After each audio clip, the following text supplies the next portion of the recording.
Salut tout le monde, bienvenue à Divan Maboul avec Docteur. Mon nom est Docteur Maboul et j'ai mon invité aujourd'hui, Docteur Caro. Alors, Et Docteur Michelangelo. oh, ne pas oublier Docteur Michelangelo en effet. Alors aujourd'hui, nous allons continuer ce que nous avons commencé depuis quelques temps. Allons-y pour nous.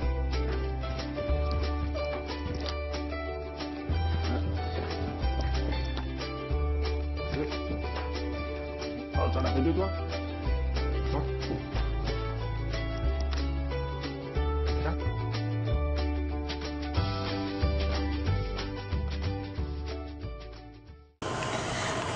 Salut les Liberly, voici Docteur Caro, Docteur Maboul et Docteur Caro.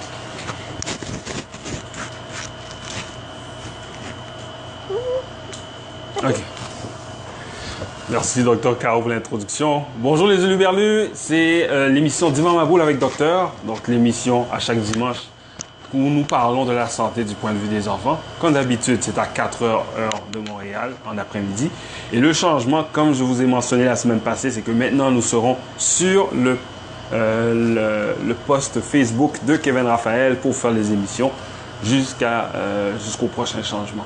Alors, avant de commencer l'émission, comme d'habitude, on va s'occuper de ma nervosité. Alors, quelle activité aurais-tu en tête de faire aujourd'hui avant de commencer l'émission, Docteur Caro? Push-up. Les push-ups? Ok. Alors, tu en feras 5? Non. Tu en feras combien? Ça doit être entre 2 et 5. Non, 20. Tu vas en faire 20? Oui. Ok. Encore mieux. 1, 2, 3, 4, 5, 6, 7, 8, 9, 10, 11, 12, 13, 14, 15, 16, 17, 18, 19, 20.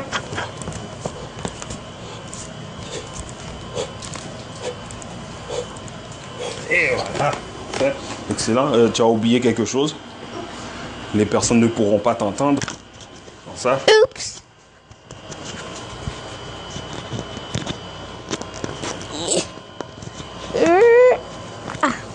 Parfait. Là, le fil est tout autour de toi. Là. Il faudrait que tu te lèves. Non. Descends du divan. Ok. Parfait. Et quel est le cri de... Est-ce que Dr. Jack dort présentement?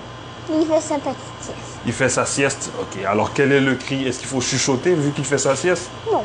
Ok. Alors, quel est le cri de Maboul de... Ok. Parfait. Plus de nervosité. Alors, comment a été ta semaine, Dr. Caro? On fait encore des choses. En magie. Pouf! Ah, c'est ça. Et comment a été la semaine de magie? Bien. Bien? Ok. Peut-être qu'à la fin, je pourrais vous montrer des tours de magie. Ah, peut-être des tours de magie à la fin. Peut-être. Ok. Ok, on verra. Et puis, est-ce que ça c'est côté de la température, est-ce que ça c'est resté aussi chaud que c'était? C'est devenu plus chaud, moins chaud? Comment c'était?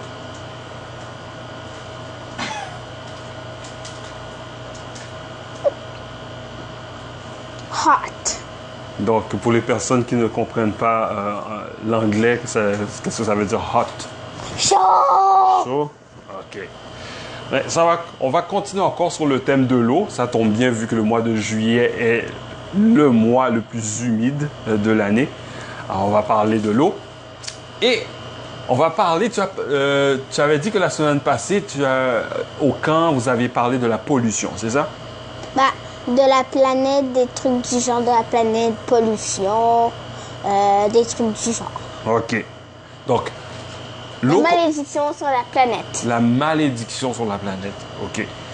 Alors, vu que l'eau dans la nature n'est pas tout le temps propre, c'est de l'eau potable qu'on appelle de l'eau qu'on peut utiliser, nous, pour boire. Il y a des places qui font des traitements d'eau. Comme ça, ils font des choses à l'eau, comme ça devient meilleur pour nous pour le prendre. Parce que si nous ne faisons pas ça, nous serons malades. Et il y a différentes choses qui se passent. Pour t'expliquer, une des choses qu'ils font pour que l'eau soit propre, est-ce que tu as déjà vu quelqu'un cuire des pâtes Ouais. alimentaires? OK. Alors, lorsqu'il cuit les pâtes, il cuit ça dans l'eau, c'est ça? Mhm. Et comment ils font pour séparer l'eau et les pâtes quand ils ont fini de cuire ça? Ils mettent un truc avec des... Ils séparent, ils mettent un genre de bol à trous. Ils mettent, mais pas trop gros à cause des pâtes. Si elles sont petites, ça peut sortir. OK. Alors ils versent ça dedans et puis l'eau coule. OK. Ben, ça, c'est... les usines de traitement d'eau, ce qu'ils font, c'est qu'ils font un peu la même chose que lorsqu'on a terminé de cuire les pâtes. C'est qu'ils utilisent une espèce de tamis. Donc, C'est quoi un tamis? un tamis, c'est exactement ce que tu as décrit pour les pâtes. C'est le truc que tu disais qu'il y avait des trous dedans, mais les trous sont assez petits pour ne pas laisser passer les pâtes. OK? Et l'eau passe à travers, mais les pâtes restent dans le tamis. Alors, les centres de traitement d'eau, ce qu'ils font, c'est qu'ils utilisent un tamis parce que des fois, il y a des roches, des fois, il y a du papier, il y a plein d'autres choses. Est-ce que tu veux boire ça dans ton eau? Exactement, non. Alors, ils utilisent un tamis, comme ça, tout le papier, les roches, les gros morceaux restent dans le tamis et l'eau passe à travers. Et ça, c'est une des choses qu'ils font.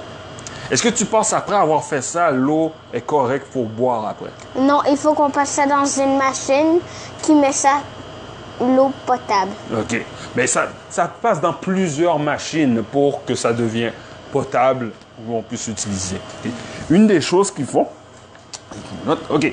Alors, une des choses qu'ils font, c'est qu'après avoir passé l'eau dans le tamis, ils mettent l'eau dans des gros bassins. OK? Et puis, ils laissent l'eau là pendant plusieurs heures. OK? Et ce qui se passe, est-ce que tu as déjà fait une expérience en mélangeant de l'huile avec de l'eau? Ben, avec du savon et de l'eau, oui, mais pas...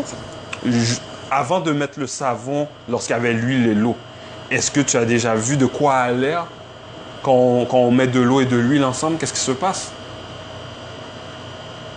Ça fait comme... Ça fait pouf? Ben, je sais pas, non. OK. As-tu déjà... OK. Est-ce que tu as Ça déjà... se sépare. Ça se sépare, mais comment ça se sépare? Parce que tu dis ça se sépare comme ça. Donc, quand l'huile et l'eau sont ensemble, ça se sépare.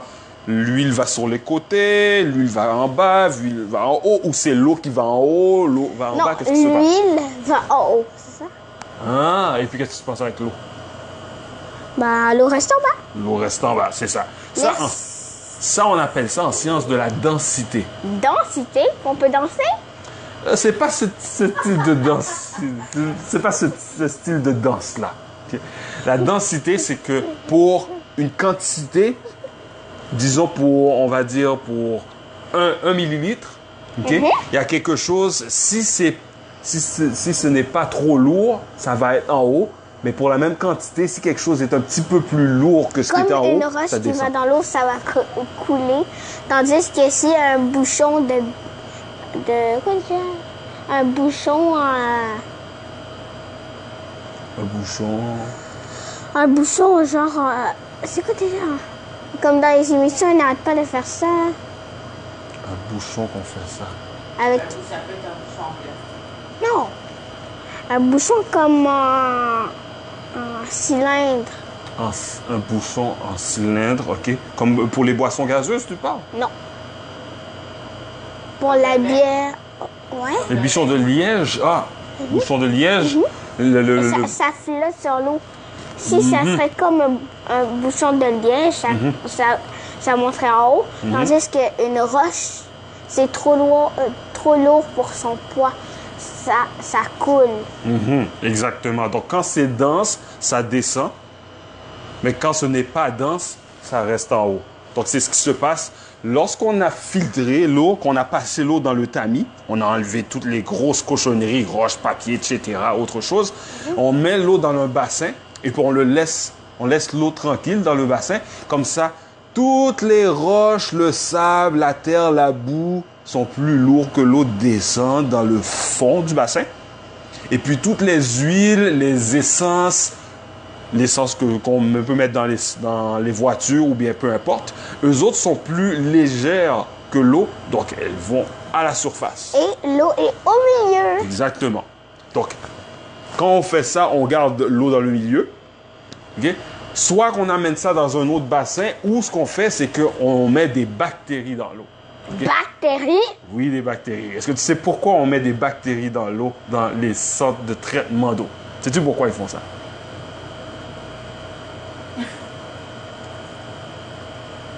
Pour ceux qui ne voient pas le visage de Dr. Caro, il y a un gros point d'interrogation sur son visage dans son expression. En passant de tout le monde, il y a quelqu'un qui me regarde. Hey, ça va, Kinja? Allô? Donc, la raison pourquoi on fait ça, c'est que dans l'eau qu'on prend au début, il y a des bactéries déjà dedans. Okay? Mais en passant dans le tamis et puis en laissant reposer l'eau, les bactéries deviennent faibles. Elles n'ont pas beaucoup d'énergie. Alors, quand on met d'autres bactéries, ce qu'ils font, c'est que vu qu'il n'y a pas beaucoup de mauvaises bactéries, on met des bonnes bactéries dans l'eau. Comme ça, elles vont manger les mauvaises bactéries. Okay? Comme ça, il y en aura beaucoup moins. Et ce qui se passe, c'est quand elles mangent les bactéries, à un moment donné, quand tu as fini de manger, est-ce que tu te sens bien après? Ça dépend. Ça dépend. Si tu ne manges pas trop, okay, est-ce que tu es content? Oui. Nous contente, c'est vrai. Merci, Dr. Caro. Tu es contente. Et quand tu es contente, est-ce que tu aimes donner des câlins à tes amis, à ta maman, à ton papa, à toutes les personnes que tu aimes? OK. Alors, il y a mon alarme qui me dit que c'est presque fini. Alors, ce qui se passe, c'est que quand les bonnes bactéries mangent des mauvaises bactéries, elles sont contentes, elles se collent ensemble. Okay? Et puis, quand elles se collent, plein de bonnes bactéries se collent ensemble, est-ce que tu penses qu'elles sont légères ou elles sont lourdes? Donc, ce qui veut dire comme la boue, comme la terre, comme le sable, quand le roche, OK? Les sables, ce sont des mini roches. Okay? Quand les bonnes bactéries ont mangé les mauvaises bactéries, elles se collent ensemble. Quand plusieurs bactéries se collent ensemble, elles descendent dans le fond du bassin. Okay. Alors, je vais passer rapidement sur les autres. Ah, mais OK, il y en reste juste deux. Alors, après ça, ils prennent cette eau-là, ils l'amènent dans un autre bassin. Et puis, un bassin? Un autre bassin, eh oui. Alors, dans ce bassin-là, ce qu'ils font, c'est qu'ils mettent de l'ozone. Okay? Quoi? De l'ozone. Okay? Ça, c'est un oxygène qui réagit beaucoup. Okay? Alors, ce que ça fait, c'est que lorsqu'on met de l'ozone, quand il reste encore des mauvaises bactéries ou d'autres bactéries aussi, l'ozone s'attache aux mauvaises bactéries et ça les tue. Okay? Et puis, toutes les autres cochonneries aussi qu'on ne veut pas dans l'eau, okay? Ça détruit ces choses-là. Okay? Alors, après d'avoir mis dans le bassin avec de l'ozone, la dernière chose avant d'envoyer ça dans les tuyaux pour que Dr. Caro puisse en prendre, c'est qu'ils mettent du chlore dedans. Évidemment. Et tu sais pourquoi ils mettent du chlore? Non. Parce que du moment qu'elle quitte le bassin, qu'elle quitte le centre de traitement d'eau, ça passe par les tuyaux pour aller jusque dans le robinet où est-ce que tu prends de l'eau. Ça peut être sale, donc ils peuvent avoir d'autres bactéries dans ces tuyaux-là. Alors, en ayant du chlore dans cette eau-là, ça tue les bactéries qui viendront dans la bonne eau, l'eau potable, okay, pour que l'on n'en ait pas, quand on va boire de l'eau à partir du robinet, qu'on ne soit pas malade. C'est pour ça que des fois, lorsque tu ouvres le robinet, ça sent le chlore. Moi, j'ai jamais senti ça. Ah, dans une piscine, oui, mais pas... Ce n'est pas aussi fort, ça se sent pas aussi fort qu'une piscine, mais il y a une petite odeur de chlore comme la piscine que tu peux sentir dès que tu ouvres l'eau. Parce que quand tu ouvres le robinet et tu laisses couler l'eau longtemps, okay, il y a de moins en moins de chlore que tu sens.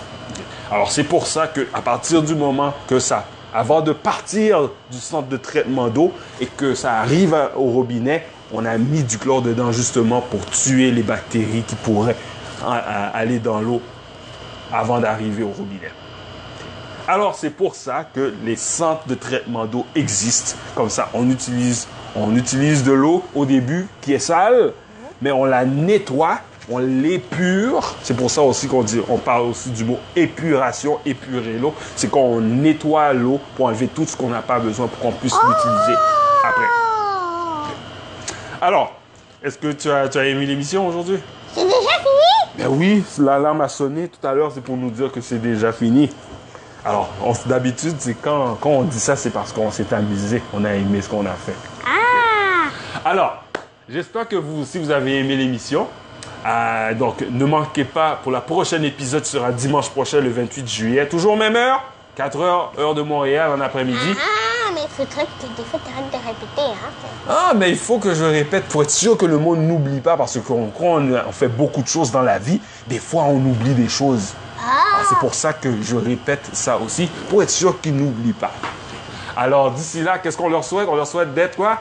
Bye bye! À la prochaine. Bye bye. Prochaine.